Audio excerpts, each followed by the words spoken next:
अभी भी एनसीबी के दफ्तर में अनन्या पांडे मौजूद हैं। आधे घंटे से उनसे सवाल जवाब किए जा रहे हैं और हमने आपको तस्वीरें दिखाई जब अनन्या घर से निकली, हमने आपको तस्वीरें दिखाई जब अनन्या यहाँ एनसीबी दफ्तर पहुंची और इस वक्त भी अनन्या एनसीबी दफ्तर में ही मौजूद है। आधे घंटे से उनसे सवाल पूछे जा रहे हैं और जैसा हमने आपको बताया, आर्यन खान से जुड़ी चैट को लेकर सवाल, उनको पता है कि इस चैट को लेकर उनसे सवाल पूछे जाएंगे। वो जानती हैं कि ये चैट, क्योंकि कल भी एनसीबी ने इसी चैट को लेकर उनसे सवाल पूछे थे, इसीलिए वो जानती हैं। और आज जिस तरह की देरी की है, 3.5 घंटे लेट वो आई हैं, ये बिल्कुल साफ है कि उन्हें ये बताया गया है कि किस तरह से सवालों के जवाब देने हैं, किस तरह से जो सवाल इस चैट को लेकर आएंगे उनको किस तरह से टैकल करना है। पहले दिन हमने देखा अनन्या की क्या दलील रही, ये मजाक में की गई चैट है, ये वो दलील थी जो अनन्या ने पहले दिन दी। लेकिन आज जब एनसीबी उन्हें दूसरी चैट दिखाएगी तब अनन्या क्या कहती है, क्या दलील देंगी, ये भी बड़ा जरूरी होगा देखना कि अनन्या पांडे क्या अब उन चैट्स को झुटला पाएंगी जिनमें बार बार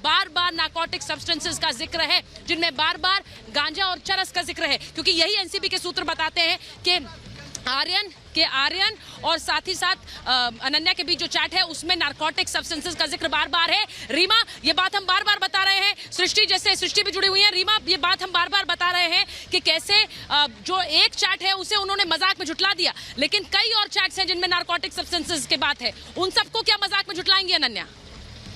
मैं आपका सवाल तो नहीं सुन पाई, लेकिन इस वक्त मैं बड़ी खबर दर्शकों को बता रही हूँ कि तकरीबन आधे घंटे का वक्त गुजरा है, लेकिन सबकी निगाहें सिर्फ इस बात पर टिकी हुई है कि आखिर पूछताछ में आज क्या अगला स्टेप होगा समीर वानखेड़े का, जिनके सवालों से बच पाना बड़ा मुश्किल होता है और जिनके सवालों का जवाब देते हुए पसीने छूटते हमने स्टार्स को देखे हैं। और आज भी सुचारिता वही हो रहा है, लेकिन हम अपने दर्शकों को ये फिर से यकीन दिलाएंगे कि ये सिलसिला सिर्फ अनन्या पांडे पे बिल्कुल नहीं थमने वाला है।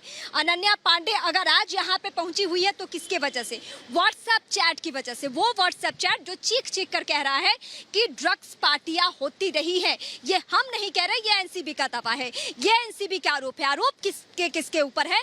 और एक लिस्ट जो एनसीबी के पास है, समीर वानखेड़े ने जो लिस्ट बनाई है उसमें पहले नाम पर टिक कर दिया है, यानी आर्यन की गिरफ्तारी, उसके बाद इतना लंबा ये जो कोर्ट में दलीलें चली, उसके बाद वो सेकेंड राउंड में अब पूछताछ और लिस्ट में पहला नाम अब टिक लगा चुके हैं, किसका? अनन्या पांडे। लेकिन वो अगला नाम कौन है ये सब जानना चाहते हैं, तो मैं फिर से संकेत में अपने दर्शकों को बताऊंगी कि जरा जाइए इंस्टा पे, जरा जाइए गूगल पे और देखिए कि पार्टियों के फोटोग्राफ्स क्या संकेत दे रहे हैं आपको। क्योंकि अभी एनसीबी जब तक नाम डिस्क्लोज नहीं करे तब तक हम आपको कुछ भी नहीं बता सकते हैं, लेकिन संकेत और हिंट में जरूर बता सकते हैं। इस बात की भी संभावना है कि हो सकता है कि पूछताछ के लिए यहाँ ना बुलाया जाए, हो सकता है कि सिर्फ उन लोगों से कुछ डॉक्यूमेंट्स मांग लिए जाए, कुछ उस तरीके से बातें हो जाए, या समन करने की जरूरत अगर पड़ी तो वो भी होगा। क्योंकि हमने देखा कि अभी तक जो एनसीबी के पास वक्त था उसका सारा यूटिलाइजेशन कहाँ हुआ? कोर्ट के लिए हुआ। क्योंकि पहली जो चुनौती उनके सामने थी कि आर्यन सलाखों से बाहर ना निकले, आर्यन अभी भी जुडिशियल कस्टडी में रहे, आर्यन को बेल ना मिले। सबसे पहला फोकस ये था। जैसे ही 6 दिन का एक बार फिर से वक्त मिला, 26 तारीख को वो दिन है जिस दिन सुनवाई होनी है, जैसे ही वक्त मिला उसी दिन हाईकोर्ट से जैसे ये समय मिला उसी दिन खबर बड़ी क्या आ जाती है कि अनन्या पांडे से पूछताछ होनी है। और अनन्या पांडे के बाद अगला नाम कौन होगा उसको लेकर हम चर्चा करें, लेकिन फिलहाल अनन्या पांडे से पूछताछ हो रही है।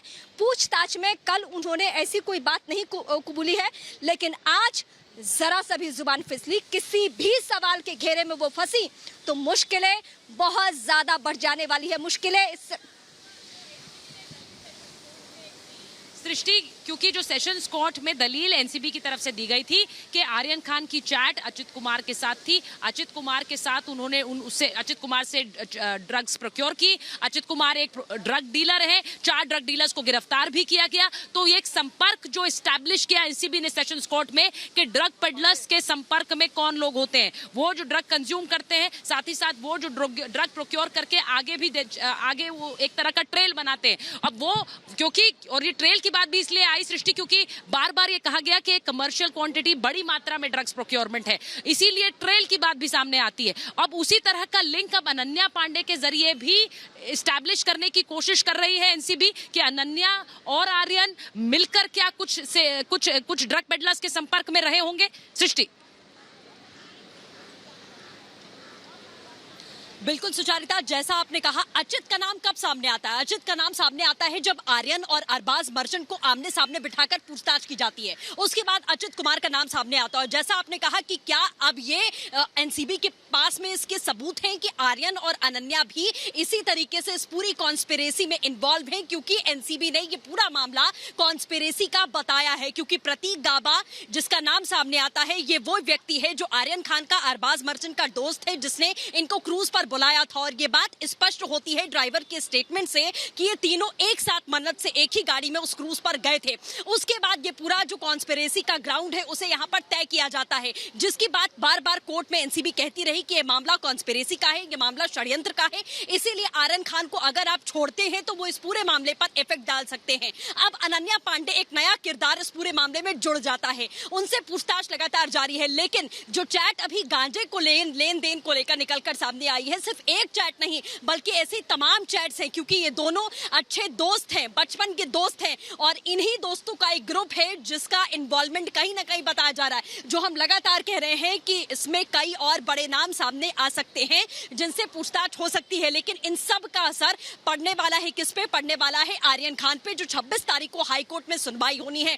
क्योंकि सतीश मान शिंदे, अमित देसाई पुरजोर कोशिश अपनी कर चुके हैं, एड़ी से चोटी का जोर लगा चुके हैं, तमाम बड़ी से बड़ी दलीलें कह चुके हैं, चैट्स को नकार चुके हैं। उसके बावजूद भी एनसीबी अपने पुख्ता सबूतों के साथ खड़ी रही है। हर सुनवाई के पहले एनसीबी ने ऐसी इन्वेस्टिगेशंस की है, छापेमारी की है, गिरफ्तारियां की है, पूछताछ की है। इम्तियाज खत्री का नाम भी आपको याद होगा कि सेशन कोर्ट में सुनवाई के पहले किस तरीके से 2 बार इम्तियाज खत्री को बुलाया जाता है, पूछताछ होती है, क्योंकि कहीं ना कहीं उनका नाम भी इस पूरे मामले में सामने आ चुका था। अब एक नया नाम जो आता है वो अनन्या पांडे का है। इसका असर, अब जो स्टेटमेंट अनन्या पांडे अपना देने वाली है, इसका असर हाईकोर्ट में एनसीबी की दलीलों में पड़ने वाला है और दिखाई देने वाला है, जिससे एनसीबी अपने केस को और मजबूत करेगी। क्योंकि वो बार बार एक लंबे कनेक्शन, एक लंबे लिंक की बात करती आई है कि एक लंबा नेक्सस है जिसे तोड़ने के लिए जो मुख्य किरदार है आर्यन खान, उसे जेल में रहना जरूरी है, क्योंकि वो इस पूरे मामले पर इफेक्ट डाल सकता है। सबसे बड़ी बात कि यूथ को बाहर निकालने की कोशिश लगातार एनसीबी ने कही है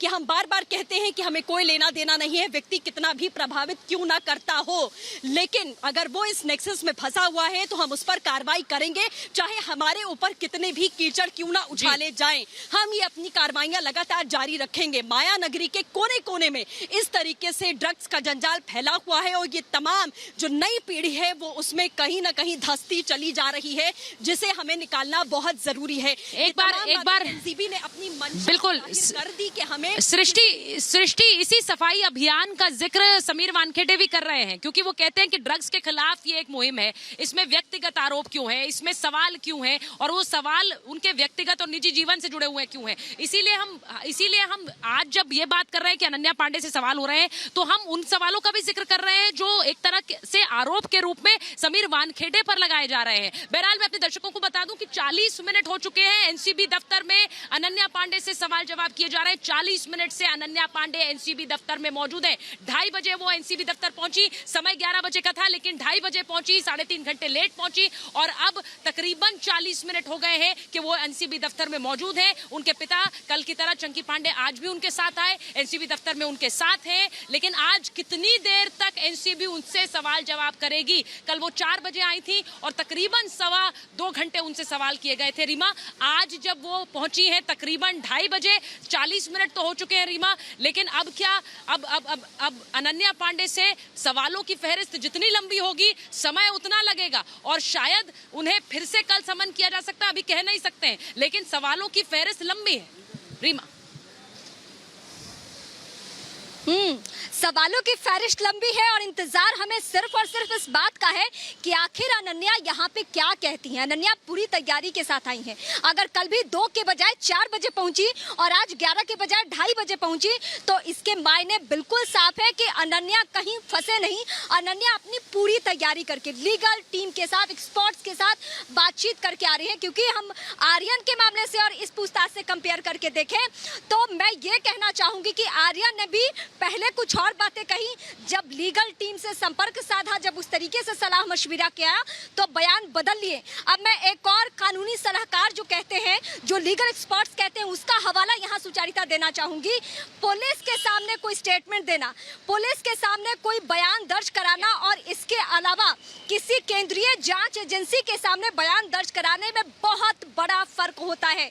यानी एक बार अगर किसी ने इस एनसीबी दफ्तर में कोई भी बात कबूल कर ली तो उसके मायने बहुत बड़े होते हैं। उसी समय उस पे सख्त धाराएं, यानी एनडीपीएस एक्ट की जो सख्त धाराएं हैं वो लग जाती है सुचारिता। तो यहाँ अनन्या पांडे का बैठना और कुछ भी कबूल करना बहुत बड़े संकेत है। यानी अगर कुछ भी इस तरीके की बातें हैं कि अनन्या चाहे अपने बारे में ना सही, अगर आर्यन से जुड़े हुए सवाल पूछे जा रहे हैं कि आर्यन कब से ड्रग्स लेते हैं, क्या आर्यन ने आपसे जो ड्रग्स लिए हैं आपसे मंगवाए, बात करते करते रीमा 40 से 45 मिनट हो गए हैं जब अनन्या से सवाल जवाब किए जा रहे हैं। 45 मिनट से अब अनन्या पांडे एनसीबी दफ्तर में मौजूद है। एक छोटा सा ब्रेक यहाँ ले लेते हैं, लेकिन लगातार एनसीबी से ये बड़ी कवरेज जारी है।